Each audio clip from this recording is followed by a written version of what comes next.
So mga idol, lalagyan natin yung breading. Lalat na natin ito. Mga idol, yung padalawang salang, atin ang huwanguin. Ilalagay natin mga idol, ang malunggay. What's up mga kabro Tiger Vlogs? Isang mapagpalang araw po sa ating lahat. Magaling naman tayo tinanghali ng gising. Yan, nandito naman tayo sa ating pangmalakasan lutuan dahil hapon na naman.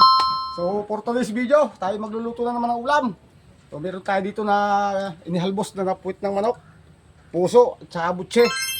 So ating mga idol yan, lalagyan lang ng breading. Tapos ating ipiprito mamaya sa ating pangmalakasan lutuan. Tapos meron tayo ditong malunggay na ating nahimay na. Ating sasabawan, lalagyan lang natin ng isang itlog na ating babutihin. Lalagyan ko lang yan mga idol lang konting pampalasa, konting magic sarap-sarap, konting asin at saka 4 na pirasong bawang na dinurog na.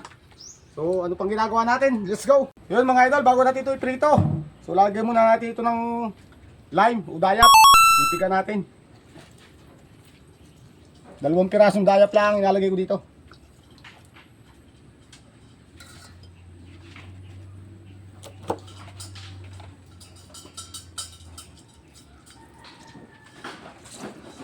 Tapos lalagyan ko mga idol ng durog na paminta. Haluin muna natin ito mga idol. Halo-halo lang. So mga idol, lalagyan natin yung breading. Lalat na natin ito.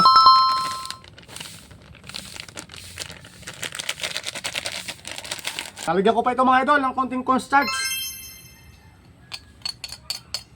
So guys, gagamit tayo din ng isang pirasong itlog. Atin muna itong babatihin.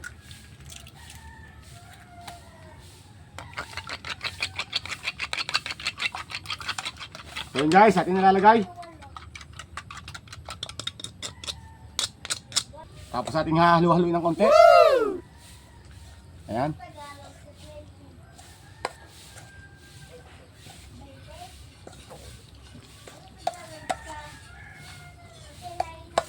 So ano na mga idol, yung resulta ng aking nilagyan na breading. Ang gamit ko nga pala din yung spicy. Ayan.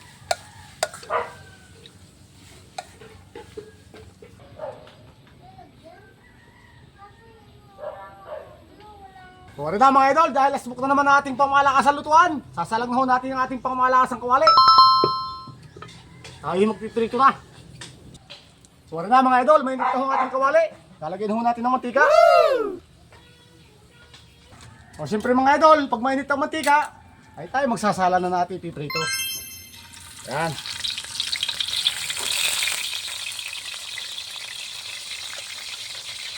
Simpleng ulam ngayong araw, ngayong hapon.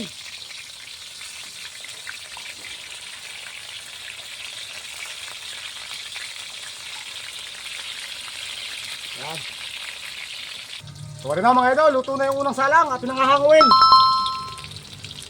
Yan.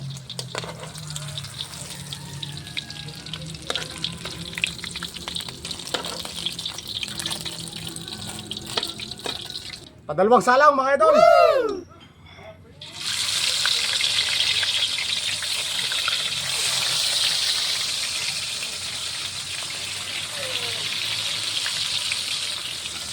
Ito yung padalawang salang, atin ang huwanguin.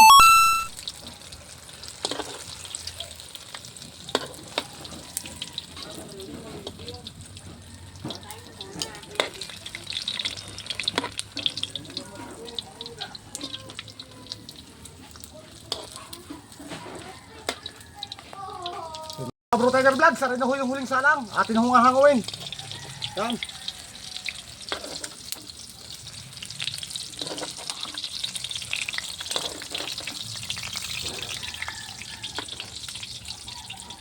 Yan mga idol, mapapansin nyo, may natira pa dito yan.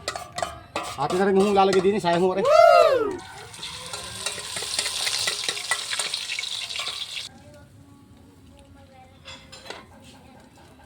Mga idol, tapos na tayo magprito ditong puwit at saka yung puso, saka yung butse.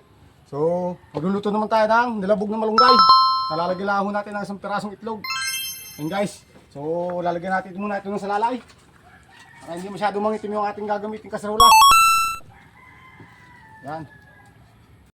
So yan mga idol, maglalagay lang ako ng konting tubig.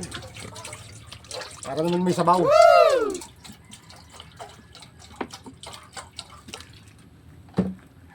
Salang natin mga idol. Okay muna ako rin tatakipan ng mabilis bumulak. So rin ho mga idol, mapapansin nyo, asbok na ho ang binulakan dito ng ating nakasala ng tubig. Lalagyan ho natin ng bawang. Ilalagay natin mga idol ang malunggay. Ilalagay ko na mga idol yung ating mga gagamitin pampalasa. Magic sarap-sarap. Konting asin. Konting paminta. Tapos ating hahaluin lang yan ng konti. Lagyan ko yan mga idol lang isang pirasong itlog. Yan. Tapos ating hahaluin mga idol. Yan. So na mga idol, luto na ito ang ating nilabog ng malunggay. Atin nung titimusang kung maglasan rin. Oh. Siya. Ayos na ho. Atin na hungahanguin. Hindi man hupipining pagtagalin pa rin. Arihoy ayos na. Yan. Yan mga idol, ang aming simpleng ulam ngayong araw. Luto na ho. Hindi ko na ho kailangan magsayang mga idol dahil marami pang kanin kami din tira. Pero sinahin ko kanina tanghali. Among tama na ho sa amin kami tatatlo. Yan mga idol, tapos na tayo magluto nitong ating simpleng ulam. Yan. Piniritong puwit, butche, tsaka ho yung puso ng manok na niligan ko ng breading. Tapos tayo naglabog nitong malunggay na sinamahan natin ng isang pirasong itlog at binate. So yun guys, maraming salamat sa patuloy na suporta at panonood ng aking Facebook page Bro Tiger Vlogs. Maraming salamat sa patuloy na pagsubaybay. Maraming salamat sa inyong panonood. Paalam!